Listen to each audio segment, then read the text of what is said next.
Hello everyone. Can you hear me? Yes, that's working Okay, fine, thanks. perfect. So indeed, my name is Elke de Zitter, and I will present to you our work on Xtrapol8, which is a program for the calculation of weighted Fourier difference maps and extrapolated structure factor amplitudes to identify low occupancy reaction intermediates. So during this talk, if I can go to the next one, yes. During this talk, I will talk about low occupancy states in crystallography. And for this, I want to introduce you to a nano Pac-Man, which is slightly greenish and has his mouth almost closed in the resting reference state. But when he's triggered with some food, he gets totally excited. He turns yellow and he is ready to start eating. Now, if you want to know the structure of this triggered Pac-Man, we need to crystallize them and apply the trigger in the crystalline state. However, as you can see, only a few of the Pac-Mans have reacted to the trigger, and hence the average Pac-Man in our crystal is resembling the reference more than actually the triggered state. And thus, when we calculate when we determine the crystal structure, we get the reference structure instead of the triggered state structure. And this also happens in real life. For example, with this fluorescent protein example. So this protein has a chromophore in its center, and when light is applied, this chromophore undergoes a cis-trans isomerization, and several residues in the environment undergo conformational changes. But when we calculate an electron density map, which is calculated with the data from our triggered crystals, what we get is an electron density which nicely describes the features of our reference state and not at all of our triggered state. So can we get the structure of this triggered state somehow? Well, the answer is yes, and you can use Xtrapol8 for this. So during the following slides, I will introduce you to the different steps of Xtrapol8, and in this way also explain how it works. And then in the end, we come back to this flow diagram. So the first step is a data quality assessment and data preparation step. So the obligate input is a reference X-ray diffraction dataset, a reference structural model, and a triggered X-ray diffraction dataset. And in the first step, we will just check and correct their compatibility. For example, we look at the unit cell, the space group, and isomorphism. In the second step, we actually start doing something, and we will calculate a Bayesian-weighted Fourier difference electron density map, which is a huge term just to say that we take our observations from our triggered diffraction experiment, from which we subtract the observations from the reference, and then we multiply by a Bayesian statistics weight factor to reduce further uncertainties. So to come back to our nano Pac-Man example, so we take our triggered X-ray diffraction data, we have our reference X-ray diffraction data, and when we subtract one from another, we get the, we only have the differences between the two states. So with these structure factor amplitudes, we can indeed calculate a difference map, which can be interpreted as a regular difference map, meaning that negative peaks in the map corresponds to features that disappear upon triggering, while positive features correspond to, or positive peaks corresponds to features that appear upon triggering. So this is very powerful as this map reveals the unbiased difference between the triggered and reference electron density. However, it does not allow you to refine your structure as you would do for a regular structure. And therefore, we go one step further and we calculate extrapolated structure factor amplitudes, or in short, ESFAS. These are structure factors as if the triggered state has a full occupancy, meaning that instead of taking using our structure factor amplitudes, which were obtained from our triggered diffraction, X-ray diffraction experiment, we will pretend that we were collecting data on crystals with a full 100% occupancy. And we do this as follows. So we take the weighted structure factor differences from the previous slide, and we multiply by a factor alpha, which is equal to 1 over the occupancy. And then we add another term for the reference. And in this way, we get structure factor amplitudes, which can be used as normal structure factors. It should be noted that at this point of the program, we do not know the occupancy yet, and hence we will calculate these ESFAs for a whole set of occupancies or different alpha values. So you can use them in reciprocal space refinement, you can use the maps in real space refinement, and the maps that you see here are the equivalent of a 2MFOps minus DF-calc map, and on the right, the MFOps minus DF-calc map. But the only difference is that instead of using observations, we use the extrapolated structure factors. So as you can do refinement with these, Xtrapol8 also does some refinement steps for you. In the first step, it will just do a real space refinement using Phenix real space refine or COOD, and this is to avoid any errors or biases that might have be introduced in following refinement steps. So we take our reference model, we refine it in the initial extrapolated maps to get a first set of refined models.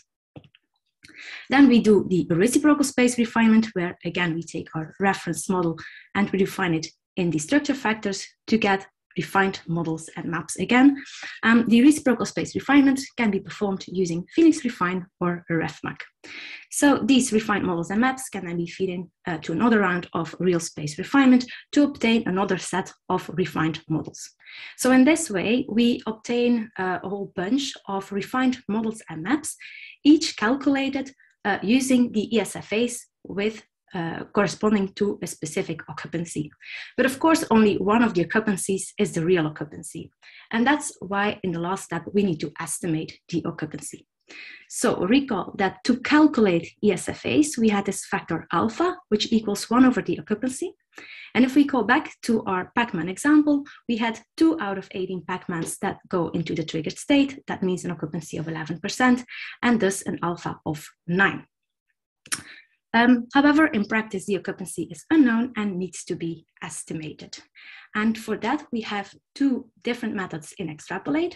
The first one is what we call the difference map analysis method. So you might have noticed that our Fourier difference map, which we calculated in the second step of the program, and the extrapolated difference map, which we calculated in the third step of the program, they resemble each other a lot. And the reason for that is that I'm showing you the extrapolated difference map, which is calculated at the correct occupancy. You can also see that both of the maps, they have both strong positive and negative features. And this is the basis for this difference map analysis. So we estimate that the correct occupancy is the one that gives a maximum integrated difference map, a maximum integrated extrapolated difference map. Another method is the distance analysis method, which is based on the evolution of real space refined models. And this is based on the assumption that upon increasing this alpha value, we will increase this difference term, and hence you will also increase a signal in your maps. As a consequence, when we do the real space refinement, our models will adapt to these do this increased signal. But at a certain point, we will only add more noise to the maps. And that's why this evolution will stop. And that's why when we plot the atomic differences between the atoms, when we plot the differences in the atoms of our reference model and those of the extrapolated structures, what we get is this rising curve, which can be fitted by a sigmoidal. And we estimate that the correct alpha is just before this plateau is reached. Should be noted that both methods, in this case, they give very nice, the same value, so they also evaluate one another.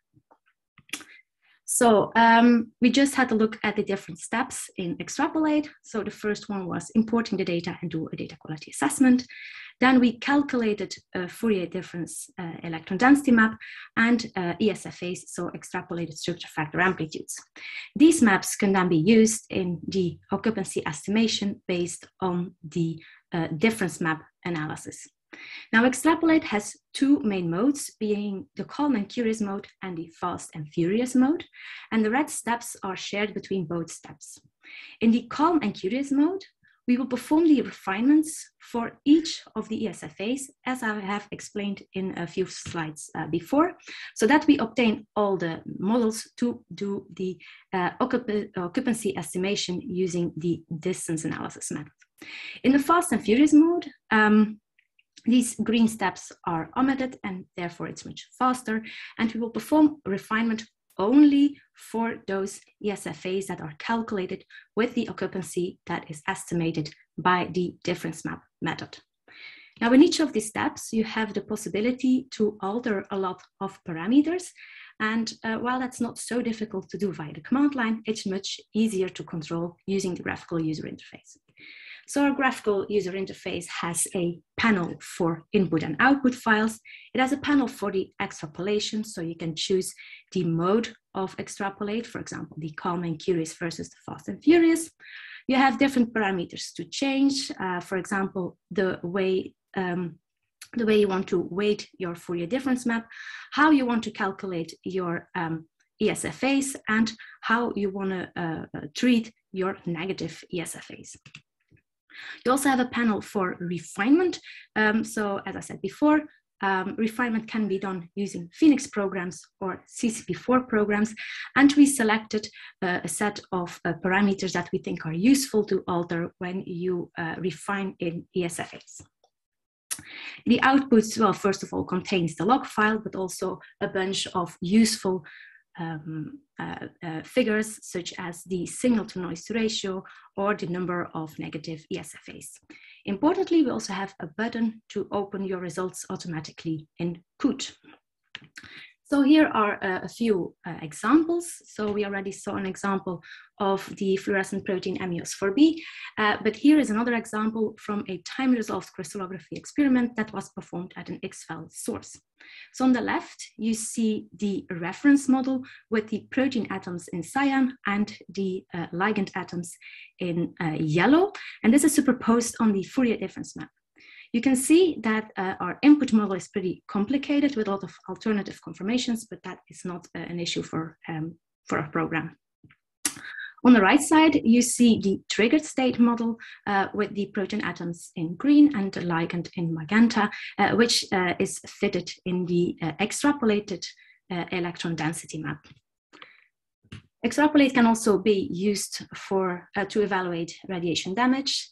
So for example, here you can see this very big red blob on this cysteine bridge, which means that this is broken. And indeed, these separate cysteines can be nicely fitted in the extrapolated map and also be refined.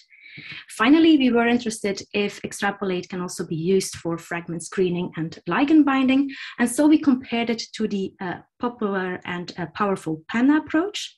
So on both cases, on the left side in yellow, you have the initial model, which contained an ethylene glycol molecule, which was replaced by this brominated imidazolinone ligand over here, which is clear from the PANDA ZMAP and event map, but also from the extrapolate Fourier difference map and extrapolated maps. So to conclude, extrapolate is a program to get your structure of your low occupancy state. And this can be used in time-resolved crystallography, radiation damage, but also in ligand soaking and fragment screening. Extrapolate is adapted to the user expertise. So we have a lot of user controllable variables, but our defaults are well considered so that new crystallographers can also get useful results with them. One of the reasons to write extrapolate was to replace custom written scripts which are not available to the community. So in this way, to enhance the robustness and reproducibility of these results. We have incorporated different strategies so that everybody should still be able to calculate their Fourier difference maps and extrapolate the structure factors in their preferred way. The usage is intuitive and user-friendly, so everything's fully automated and can be launched via the command line or the graphical user interface. And also the installation is easy, so you just have to download a bunch of scripts which will soon become available via GitHub. Everything is written in Python, and we use the cctbx toolbox, which is accessible via launching our programs via Phenix Python. So you don't have to install anything else, you just have to download the scripts. But very importantly, you need to have a proper installation of Phenix, CCP4, and COOT. For more information, well, our manuscript is actually ready and will normally be submitted to bioRxiv next week. So I hope to share with you more information in the near future. Of course, I didn't do all of this work by myself, so I have a bunch of people to acknowledge, and in particular, I want to thank Jacques-Philippe Colletier from the SNACS team at the IBS, Nicolas Coquel from the European Synchrotron Radiation Facility, and Thomas Barens from the Max Planck Institute for Medical Research. And I thank you for listening, and I'll be happy to answer your questions and take your suggestions. Hey, thank you for a really fascinating talk. We have time for 2 or 3 questions. Sunny or Jola? So we have a question here. How does this compare to using FEM maps in Phenix to enhance low occupancy electron density features? So the FEM maps, I don't think, well, to be honest, I'm not too sure because it has been a while since I've read the algorithm behind it, but I don't think it will do some tricks to increase your occupancy. So I think it's only enhancing your signal over noise or your background. But yeah, I'm not too sure if there are no enhancements to increase your occupancy of your triggered state and specifically extract a specific structure from what's actually an ensemble of different structures. Mm-hmm. What range of occupancy for the triggered states can be reliably detected from this method? So the example with the fluorescent protein, which, can I go back? This one is actually at a very low occupancy, between 7 and 10% in total. So you can go pretty low. Of course, the lower you go, the more difficult it will become. It also depends on your isomorphism. So if your overall isomorphism is 10%, you will have not a lot of noise. So you probably can go much lower. But if your overall isomorphism goes to 30–40%, then you will have more and more noise in your maps. So it depends on some factors, but for example, your data quality and your isomorphism. I hope that answers the question a bit. I know it's not direct, but we'll have to see. A lot of people congratulate you for the very nice talk, and it's both on Zoom and Slack. Thank you. So how does this compare with Panda for finding low occupancy sites in fragment screening? So can you find more, or do you miss some? Well, we didn't. The example I show here is indeed a single example, and we haven't tested the whole fragment screening data set. So there it's difficult to say if we can catch ligands which are not catched by Panda. However, there is a possibility because we use a different approach. A difference is that Xtrapol8 has to be run like 1 by 1, while Panda is run over a whole bunch of data sets, and the more data sets actually, the better it works. But